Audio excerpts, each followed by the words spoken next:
你却会了解，你却会了解。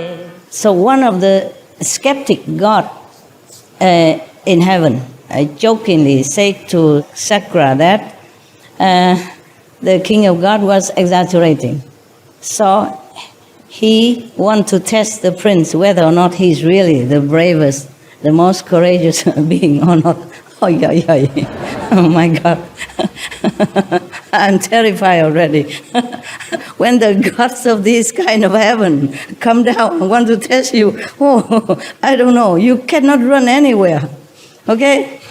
Even the best spy, the best CIA agent on this planet were to chase you, to hunt you down. You will have more chance to run away than if this God, one of these gods, come down and try to catch you. Nowhere to run. You cannot escape. You just have to sit there and have to endure whatever they want to measure upon you. This is terrible. I'm already scared. Yeah. Okay, now this God from this heaven, they are specialized in making trouble for a practitioner. And it's not the prince's fault even. He's only 8 years old kid. He did not even say, oh, I'm this, I'm that, I can do this, I can do that, and I want to save the planet. We must go read nothing. He didn't do anything. It's not his fault. If he grown up already and vowed to save all beings or saying such a great thing like that, then possibly the gods should come down and test him. But it's none of their business. I'm telling you, I really don't like these gods at all. They should just mind their own business. In heaven, they have everything they need. They're so happy, joyful. Why do they mess with us? We, the mortal, we do nothing wrong to them. Never mind, they still want to come down and mess with you. Terrible. So, said and done. This God, not the sacred God, but the smaller God, maybe subordinate God, yeah? Say to the king that he's going down now to test Vatman, just because the king of God praised him. The king of God praised him, not the prince himself. He's only a kid. Oh, let's see what he's doing. Okay. If you're scared, just block your ears. Now, Vatman, the prince, was playing with children of his age in the Semakin jungle. The game was to race to a target tree, climb up and come down. It's a kid's game, yeah? And get to that tree, whatever the tree they designate, climb up and come down. So easy. Whoever is the first one to reach the ground was the winner. Yeah. Maybe they all climb up together at one time, and then they all come down together. Yeah? See whoever come down first. So Vatman ran the race and was first to climb the tree. They probably do the timing. And then the boys on the ground saw a ferocious cobra slithering up around the trunk of the tree. The boys see that. You know who that is already, right? You can guess, right? Suddenly a cobra appeared from nowhere, and right exactly where the prince was climbing, and hissing and raised his hood.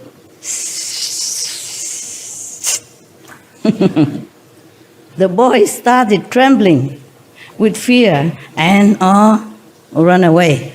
Yeah. From a safe distance, they run away, far away already from the cobra, and they shouted to the prince, Vatman, do not come down. There's a black serpent on the tree trunk.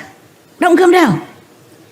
Vatman, already on his way down, saw the snake and also heard the call of his friends. He shouted back, be quiet, don't be afraid. So he jumped down. The snake followed him and hissing and leaped at Vatman, jumped at him. Yeah. With astonishing agility, the prince caught the snake by the hood and with a jerk threw it away like a piece of rope. He got him. Wow. As we would thought, huh? After this, the boys started playing another game. This game called Tindushak. This game was also a race to a target tree. The winner was to ride piggyback on the losers and return to the base. Whoever loses have to carry the winner on his back and then run all the way with the winner on the back, run back to the base. The god who had come to test Vatman also joined the group in disguise as a boy. Okay?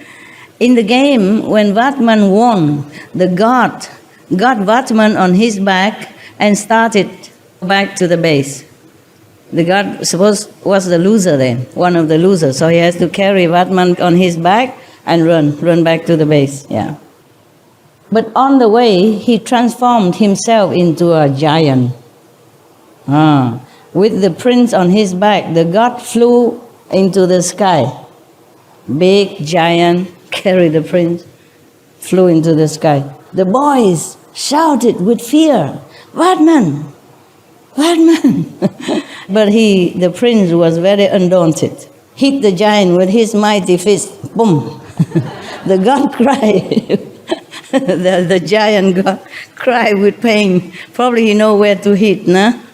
Maybe here or eyes or whatever. I don't know where he hit, but the god was crying in pain and had to land back on the ground. Vatman jumped from his back, but the culprit disappeared, and in his place appeared a god who begged Vatman's forgiveness. I like that. I like that very much. So, I don't know if I should like it, because we're not supposed to hit somebody else or anything, but this guy, he deserved it. He messed up, and he's bigger than Vatman. So, I think it's okay. If it were me, on this giant back, I would also probably given him some of my kung fu. Yeah. Yeah, he has no business to go there and mess with the kids' game, and then took him to the sky, scaring all the kids like that, right? Bad boy. So the god came down and then kneel on the floor and begged the prince to forgive him. Fine, I like that. Now, Indra, I want to test him as well. Oh, there's a next test now. My God, what is this? His life has to be tested all the time. What for? Now, in the school, when Vatman entered the 9th year of his age, his parents thought that it was time to impart martial and formal education befitting a Kshatriya boy to him. Kshatriya, the high class of India, and there are 4 classes. Kshatriya is the top class, yeah? The class of the warrior, yeah, of royalty. Well, I don't think it's the first one. I think the first is Brahman, no? Any India help me? First is Brahman. Brahman, second is Kshatriya. Okay, correct, yeah. Lucky I remember, otherwise he was laughing at me, see that? Thank you. Yeah, I'm not Indian, you see, and I know all this since I was younger. And long time I don't use this kind of knowledge, for what? Yeah, I'm not Indian, and even Indian people not often remember these things. They have many other things to learn nowadays, especially learn computer and stuff. Nobody care about Brahma or Kshatriya or whatever the class. But in India, when you go to India, you still have to be mindful of these classes. You don't touch the Brahman class, okay? You don't touch their things. You don't try to go too near to them or utter something that's disrespectful. Even if you go in their kitchen, your shadow is already making trouble for you. If you cast your own shadow in their kitchen, for them it means contamination, pollution, yeah, and different kind, spiritually, and they don't like that. So therefore, the prince had to learn martial, not just formal education, but martial art as well, because he's a Kshatriya class, okay? Warrior, yeah. They decided to send him to school. So when he went to the school, he offered his respect to the teacher, just like any other ordinary student.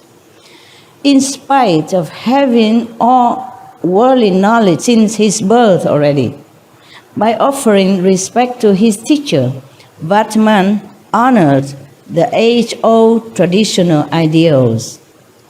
Even if he knows everything already, but he went to school, he must offer respect to his teacher.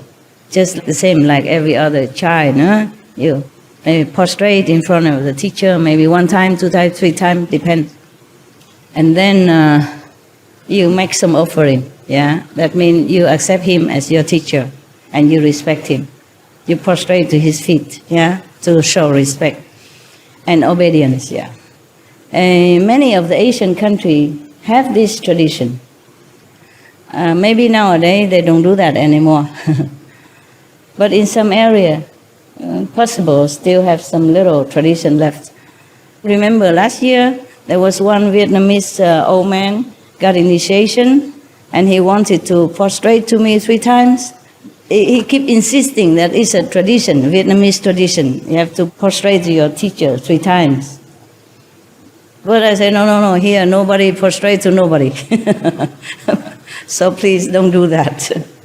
He was very reluctantly not doing it. You know, he would have loved to do it with all his heart. I can see that. But I don't want to make it into a tradition here. Imagine 1,000 people just got initiation, and then I just sit here for 1 hour long, waiting for the prostration to finish. Huh? Understand? How do I have time to read books for you? I have to read book at home already. Check out if it's worthy to offer it to you. I read other books also, but it was too complicated. So I did not bring it here. I bring this one. It's a very good book. It's simple. Even child and adult can enjoy it. Yeah. And I don't have to explain a lot. All I do is just know how to read English. Simple. So nowadays maybe we cut that. Yeah. But in the Buddha's time, they still do that. Yeah? And whenever any of the students wanted to ask Buddha some question, Buddha time it is written in the sutra, but I guess in every other tradition in India, about Buddha's time, or nowadays even, they still prostrate to the guru, to the master, when they want to ask something, or when they first came in to greet him. When they came visit, not just the first time, but whenever they came visit the master, they bow to the master. And whenever they take leave, they do the same. I think we better not do anything, because if I let him do it, then everybody else would like to do it. And knowing you will take your time, and you will keep looking, and you try to do it very slowly, 1 extra bow and 2 extra bow, and then, my God, it will take forever. Even I respect traditions, and it's not a bad tradition, but logistically speaking, it's not practical. Okay, huh? Yeah, I know many of you also want to do that. You keep asking me, but no.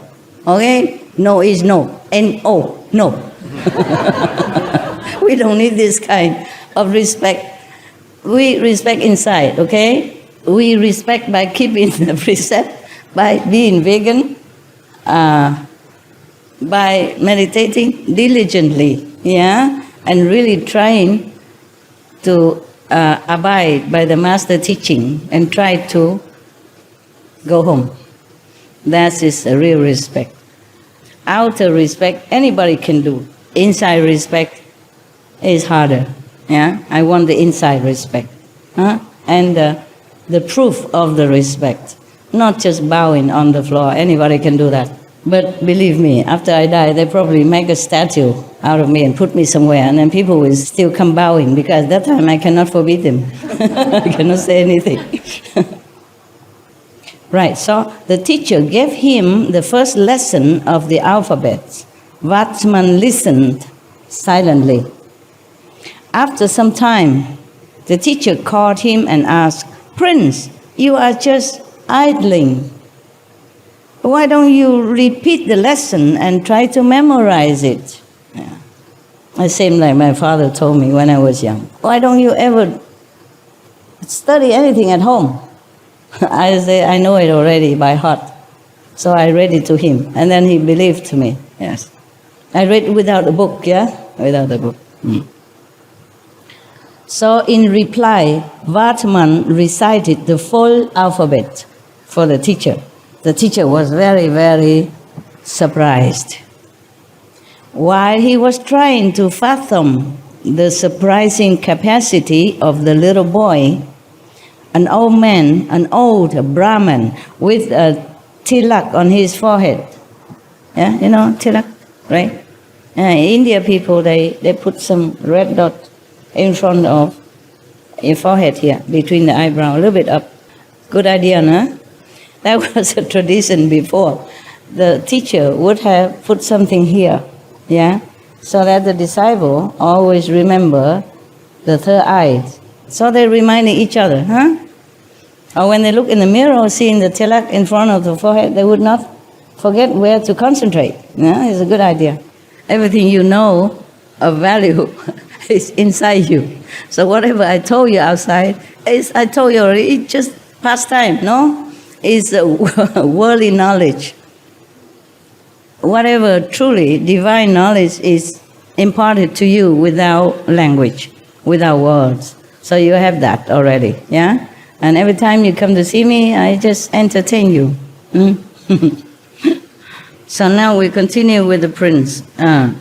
So the teacher was very surprised and was trying to really understand the magnitude of this boy's intelligence and capacity. So there was one old Brahmin with the tilak on his forehead entered the school. Yeah, one day. The teacher greeted him and offered a seat. The Brahmin asked some complex question on grammar. The teacher could not reply and remained silent, looking down in shame. He cannot answer. Yeah. So the Brahmin smiled and said, "Acharya, please do not bother yourself. Teacher, don't worry, Maybe I will ask this little new student of yours. Maybe he can solve my problem. If you allow me, may I ask him?" The prince, yeah. So the teacher consented, and the old Brahmin put the complex questions before Vardaman. Yeah. Little Vardaman, without hesitating, gave correct and appropriate answers. The teacher stared dumbfounded at the little boy. The Brahmin smiled and said, "Acharya," teacher, "please, Acharya, don't feel insulted. You are not aware that the sun of knowledge of this era is present before your very eyes as Prince Vardaman. He is the future Lord Mahavira Swami, the omniscient." Nothing he cannot do. So it is believed that Indra compiled his questions and Vartman's answers into a book named Indra Vyadaran, the grammar of the Indra. Indra is another god, yeah? Maybe lower than Shakra, but also very powerful, okay? He's lower than Shakra, right, or higher? Lord of Rain. Huh? Lord of Rain, yeah. Lower than the Chakra. But he is still very powerful, also capable of testing. Beware of all these gods. They are not always very friendly. I don't know why they're so scared of us practitioners.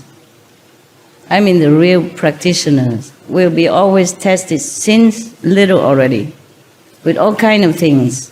Maybe centipede bites or some sickness or some kind of scary situation. And family trouble, when you were little already, they already test you how you solve this family problem for your parents even. When parents are helpless, how you help them also. I had also some cases like that. Yeah. So they even compile these questions and answers into a book. Yeah, I mentioned already. Okay, this is two gods have tested Vardhaman. Yeah, two. But these are nothing. These tests are nothing, believe me, compared to the one that Lord Mahavira had to endure afterward in his adult life and in his ascetic life, seeking the truth.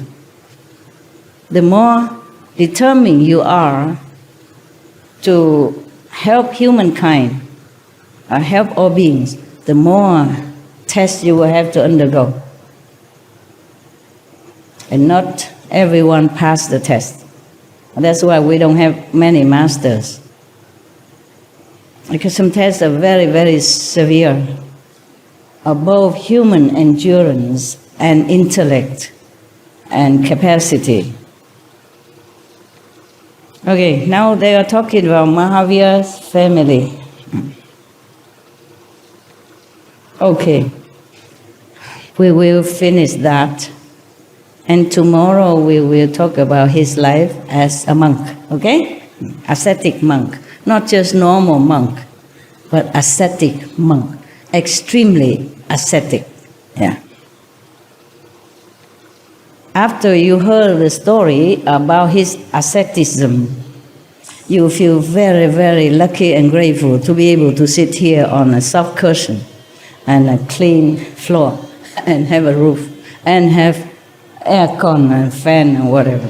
San Fa Chen Chen Hua Xiang, San Fa Chen Chen Hua Xiang, Nong Nong Nong Yu.